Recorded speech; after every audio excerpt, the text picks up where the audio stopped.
Okay, here we go.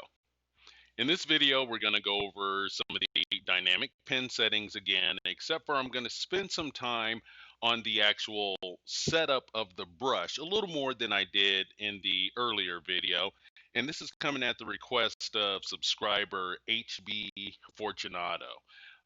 Remember, like and subscribe so that we can do more videos. And, let's get into it. So here we are, we got Photoshop open, and I'll just go ahead and click File, New. Gonna make a new file, 300 dpi. There we go. Let's open this up so we can see it a little bit better. I'm gonna select brush, and for my inking brush, one that I like to use now is called the Inker brush, and I got that from sketchaday.com. I will put the link to this particular brush in the description. It was part of a brush set, and I think it was about 15 bucks. Maybe it was 10 bucks. I'm not sure. But that's the brush that I'm going to use. However, what I'm going to show you will work with any Photoshop brush. Hard round, soft round, any of those. So we're going to use our Inker brush, and for the purposes of this demo, I'm going to set the size to about 20. Let me see. All right, yeah, that's pretty good. Let me try it with my tablet brush. Okay, yeah, that's pretty good. So my brush is selected. I'm going to push F5 on my menu, or I can go to Window, Brushes, but I'll do F5. That opens up my brush settings. Now, here on this palette, this is where you set your brush to be dynamic. You can click on Shape Dynamics right here. And you see right here where it says minimum diameter. This is where you can set the minimum diameter of your brush to be according to whichever one of these settings you want. I always use pen pressure, because even if you don't have a tablet, like I have a Cintiq, even if you just use a mouse, it will still apply these pen pressure settings to your stroke. So when I go to ink, I set the minimum diameter to say 74. Actually, let me show you what it looks like with 0. B. See how that fades all the way out to almost nothing? I don't like inking with that. I like it to be a smaller diameter, but not a super tiny one. So let me go back over to F5, and I'm going to set my minimum diameter, 70, 80, somewhere up in there. And I'll show you how that works. So now it gets smaller, but it doesn't taper off to anything.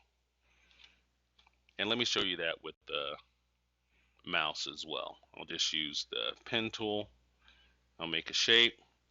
I have my set of actions, which I will include a link to in this description.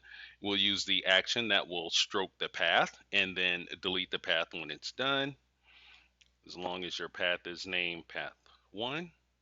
And I will hit F6. Boop, strokes it. See, it's thicker here in the middle, thinner there. Let's actually change our brush size up somewhere large, like 90. Let's try that again. We're going to make this shape, and I'm going to push F6. You can see I'm thicker in here, and I'm thinner on the ends. It just kind of tapers off, which is pretty cool. Alt backspace, X, so that's my foreground color. So now I'm going to set my brush back to, what is that, 10? Let's go back to 20. And actually, let's make a square here. I'm going to grab the square tool. I'm going to come right here, draw a little square. And once again, in my actions, it is stroke and then delete the path is F6. So I push F6, and it takes those dynamic brush settings and it applies it to that square. Back up again. I'm going to draw another square here. I'm going to make my brush 80. I'll push F6, and you can see it applies that to the actual brush. So that's basically how I set up the brush itself to then use my actions to do the inking. Okay, let's come over here and let's take a look at putting this to a practical application. We're going to look at this Henry J sketch that I have here. Henry J is a car made by Kaiser, by the way, which is pretty cool. You might hear my window rattling a little bit there in the background. It's kind of windy in Tucson today, so just ignore that. Let me move some of these out of the way. And I'm going to open up my paths palette, which I have right over here. Let me delete all of these because they're from the old file. And let's just start with the new one. I start with the new path. It's set to default to be named path 1, which is what I want. That's how my actions work. So why don't we come here, let's grab an ellipse, and I'm going to create a new layer. I normally make it red. Right button click, select the color down here, and then I name it line art. For my blue line, I normally make it blue, and I'll go ahead and I'll lock this layer. Now, back on my line art layer, I'm going to select B, set my brush size to about 8. That's pretty good. Yeah, that's pretty good. I'm going to grab my pen tool. Oh no, we're going to do an ellipse. Let's do an ellipse first. I'm going to click and I'm going to drag this down here till I get kind of close to the size. I notice that my inking path is blue, and my blue line is also blue, so that makes it a little harder to see. So let's come over here, unlock the blue line layer. I'm going to do a Control U, which is hue saturation, and I believe that is under image adjustments, hue saturation. I'll click colorize, and I want to make it kind of an orangish color because blue will stand out against the orange. I still call it blue line though. So my path is there. I'm on my line art layer, select my blue line layer, and I'm going to do an edit transform or Control T. Now I can adjust this ellipse, use my arrow keys, kind of fit it right where it's going to be. That's cool. I'm going to do a Control C, Control V, just copy and paste, Control T, that's transform again. I'm going to click and I'm going to hold down the Shift and the Alt key to scale this in. Move it over there. Line it up where it needs to be. This tire is a little meaty, so I can shrink that side. Come in here. Shrink that down to about there. Yeah, so I'm thicker on the outside, thinner on the inside. That looks pretty good. Then I'm going to use my arrow key, which is A, or Shift A will give you the white arrow tool. Shift A to go to back to the black one. I'm going to click on this path, and I'm going to stroke it, but this time I want to keep the path in case I want to use it again later for when I'm rendering. So I'm going to do Shift F6 in my actions. So Shift F6, there it is. Stroke that path. I think it was 8 pixels. I'm going to click the inner one with the arrow tool. I'm going to click B for brush. I'm going to reduce the size of it using the bracket keys. Let's go down to say 5, and then I'm going to push Shift F6.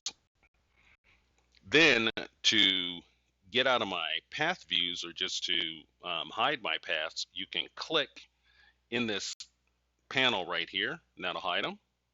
Or I also have an action in my set where you just push F2 on your keyboard, and now your paths are deselected. Then all you got to do is click E for your eraser tool. I will use a hard round eraser. I'm set to 100%. Increase the size of my bracket. And then I'm going to come in here and just erase where I do not want those paths to be. And I can just erase this guy, erase this guy. And there I have it. Now, normally, when I'm doing a vehicle or something like that, let me delete that. Normally, I start with the contour lines. So I'll do the contour line of the whole vehicle.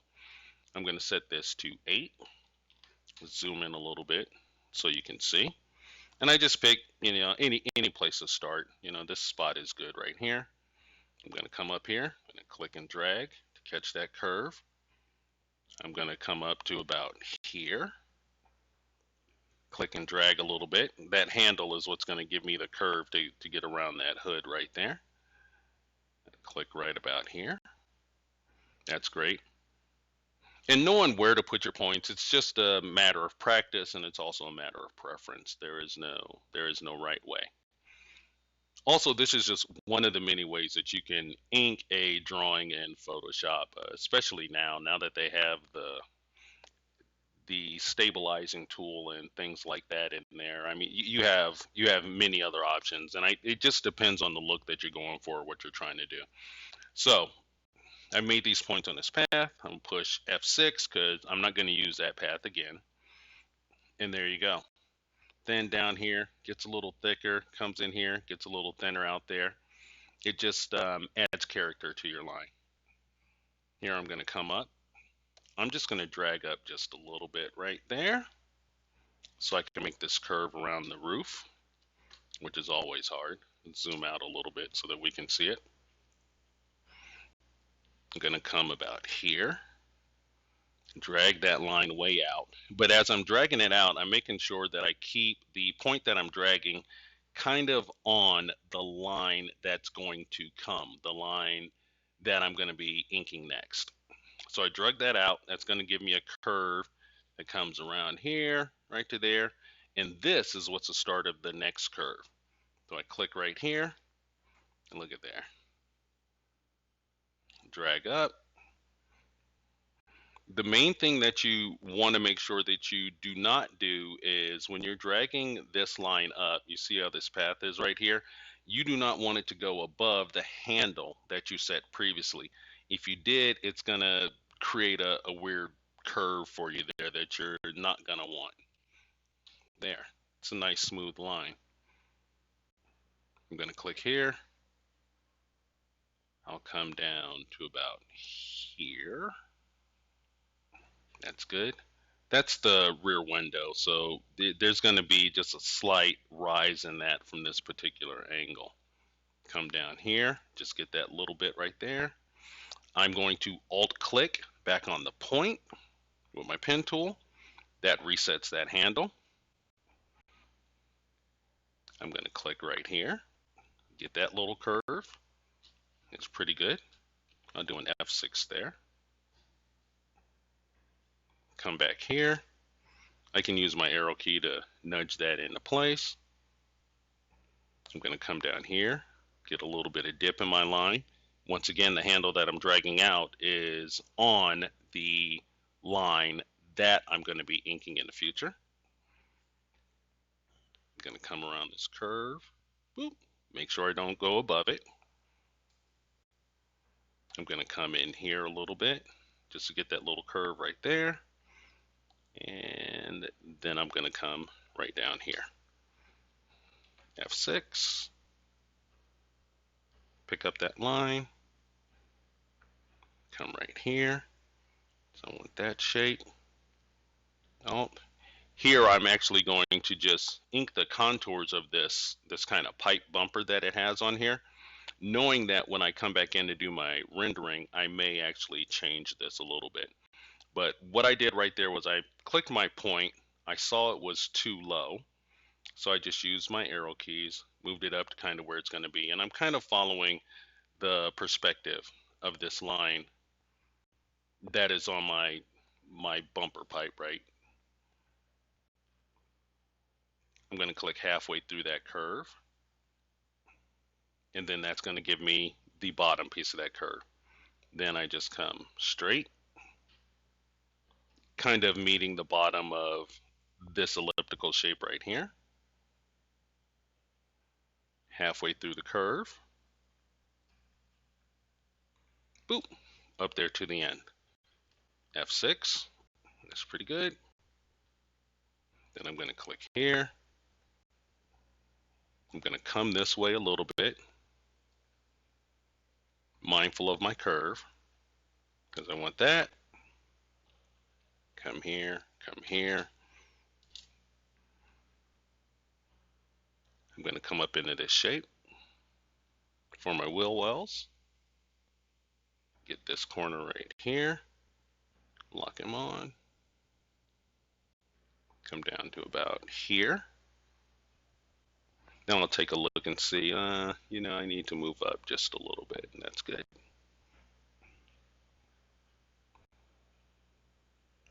I'll capture that shape right there. Then I'm just going to come all the way down in here. Careful not to go past that handle. This one I'll run straight down to about here. That's pretty good. I'm just going to drag just a little handle on the end of that because I kind of want to swing out. Then I'm going to come up. Oop. Alt click. Come up here. Capture that front window or front fender well, sorry. Come in here so I can catch that curve. And then right back into my contour shape. Push F6. There I go.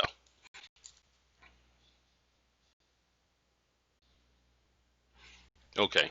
Another thing I wanted to show you, there's been a change in Photoshop 2020 where the way you scale an object, the scaling box has changed from the legacy style to the new style. And let me show you an example of how to fix that real quick. Let's go File, New. I'll just make a new file. There we go. It's blank. I'm going to create a circle here. And let's go ahead and stroke it. Actually, let's make our stroke bigger. There we go. Oops. I need to put that on a new layer. Let me put that on a new layer. There we go. And that is F6. Okay. So now I can scale it up from here. I'm going to do a Control T. And the way this new scaling thing works, I'm not a huge fan of it, but so I went back to the legacy, and to do that, you go to Edit, Preferences,